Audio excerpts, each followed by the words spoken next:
Hey, Utah fans and college football fans in general, and any Florida fans that might be checking this out. It was a tough game for us, tough loss against Florida this last Saturday. I was at the Swamp, not wearing any Utah gear today because I've got a conference that I've got to be to this morning, but I wanted to get this video up so that there's time for people to watch before we get to college football week 2. I'm going to cover a little bit of my thoughts on the game. Not going to include any highlights this time because, frankly, one, I don't have a lot of time, but two, and probably more importantly, while we ended up doing okay relative to, we had about the same number of yards as Florida did, had a much better second half with the exception of our red zone deficiencies and whatnot. Just not a lot of highlights. There were some decent runs by Cam and by Tavion, and there were some other things, but I'm just going to basically give it a review, and we'll be back right after this for that and my thoughts on the game and the rest of the season. See you after this. For a first down. Nice. That's the shot I'm talking about. There it is. Over the middle. It's caught. Touchdown. Devon Valet. That's beautiful, man. I get Carlson a touch on the block. Carlson from deep, and we're tied. Got to win. This is a victory lap of sorts for the Super Senior.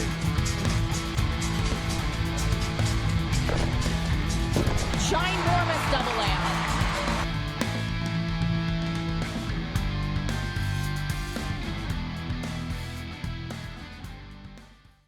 So, this morning I was in a dress shirt and thought I was going to get the whole episode filmed this morning. And due to some memory issues with my camera, I couldn't. So here I am wearing Utah gear. It's in the evening and I'm back, and let's talk a little bit about the Florida game in the past and the coming up SUU game. Let's start off by just reminding you guys that I want this to be a discussion, so I want to hear your guys' opinion on the Florida game, key plays, or what your thoughts were about it in general. Also want to get your thoughts on the upcoming game and what you'd like to see, given the fact that it shouldn't be a game at all. It'd be more like a glorified practice with maybe us testing out some things, trying to get used to some things, and doing things at game speed and not hitting each other, hitting the other team instead. The other thing, I'm about 21 subscribers away from 200. I know that's not a very big number, especially in YouTube land where plenty of people are in the hundreds of thousands and even millions of subscribers. But I would sure appreciate it if you, yes, I'm looking at you, if you haven't already subscribed, please subscribe down there. And that way you'll get all of the YouTube content that I provide. Because I do some music stuff and I do some barbecue stuff, but I'm going to do a ton of Utah stuff. We've got all the rest of the football season with a couple of special episodes, I believe, and we've got lots of basketball content coming your way because I think this team is going to be pretty darn good this year, and gymnastics content as well, and there may be an extra special episode here or there. Just depending on my, what I come up with. So there's that. And so, yes, please do me a favor and subscribe. Also, like the video because that helps the YouTube algorithm. And feel free to share it with your friends. Don't forget to click the notification bell because that also helps. And that way you'll get notified when I come up with a new episode so that you can stay up on all of my thoughts on Utah, which I hope are pretty reasonable, even though I'm a big fan. So here we go. I think that, Utah left a lot to be desired in the game on Saturday. Lots of youth, especially at the linebacking position. Not just youth, but I'm trying to get my camera to quit moving. Okay, lots of youth and also lots of inexperience. And usually the two go in hand, but I'm specifically thinking of Mohamed Diabate on Florida. He's not so young, but he's inexperienced in our system. And so that didn't help. The rest of the linebackers are all very, very young. And because of that, there was a lot of misreads, bad angles that were taken, things like that. Now, I don't want to not give Florida their due. They're a very good team, very talented team. And last year, I believe I said it in the video last week, they were ranked 7th in just pure talent.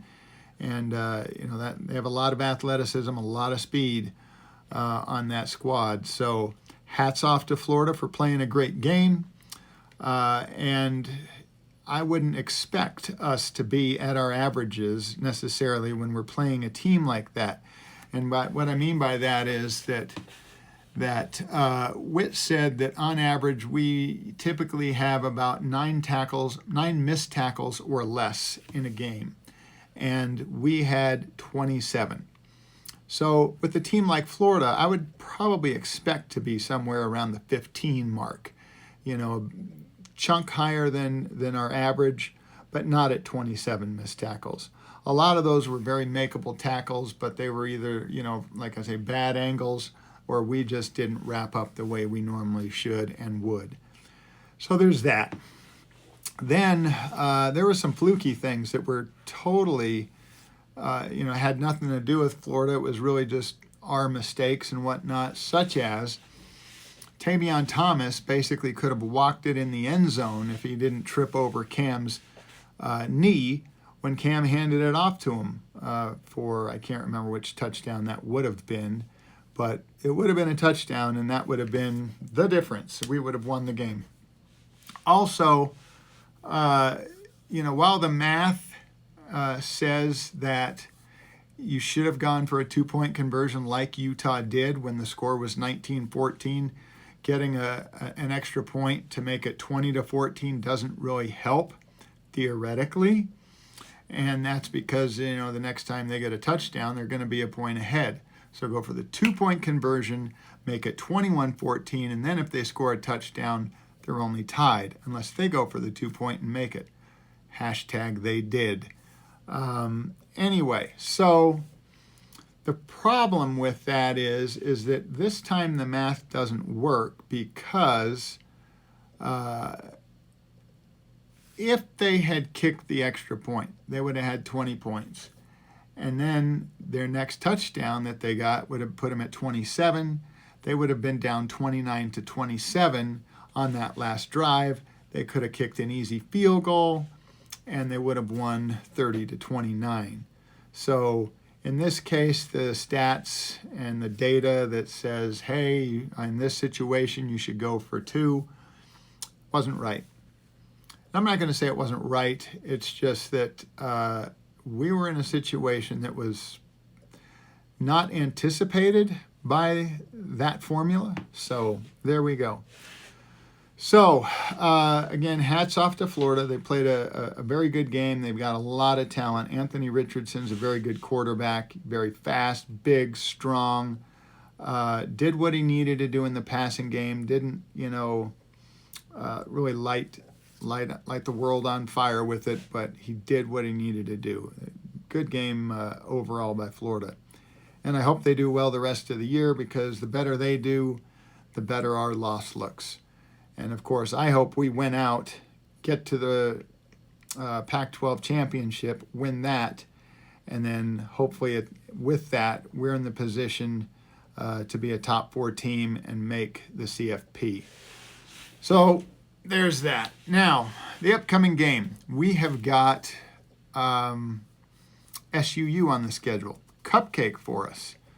And so what do we expect? Well, I expect that we're going to hopefully,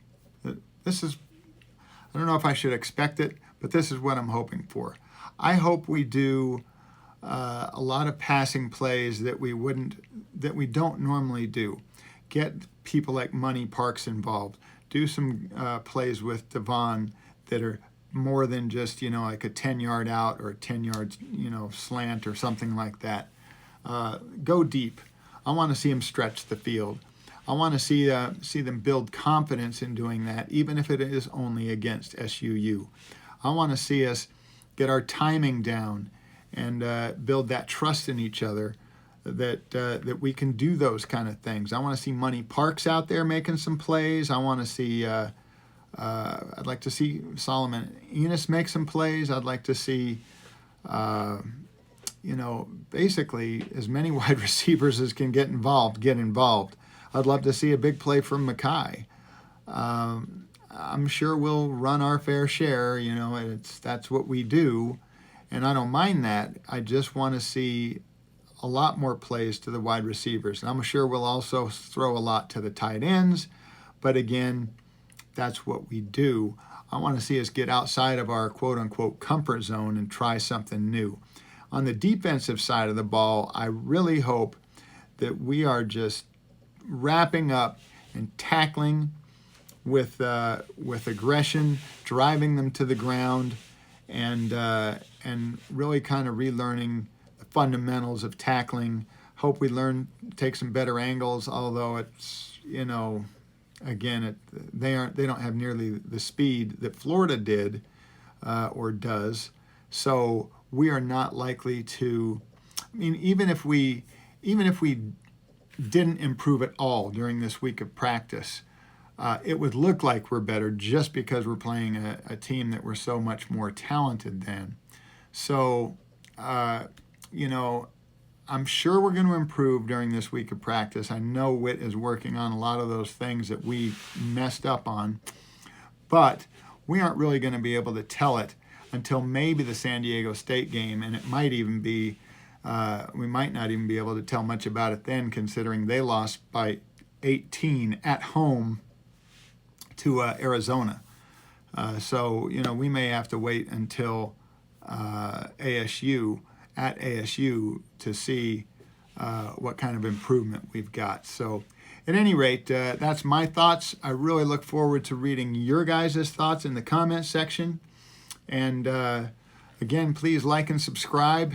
And I'll see you next week. Next week we'll be hopefully back to the more normal format. I'm hoping to get a regular episode out with some highlights, but I am out of town on business from Wednesday on, so I'd have to get it done Monday or Tuesday or possibly Sunday. So look for that. I'll do everything I can to get that done for you guys, and appreciate you watching, and go Utes.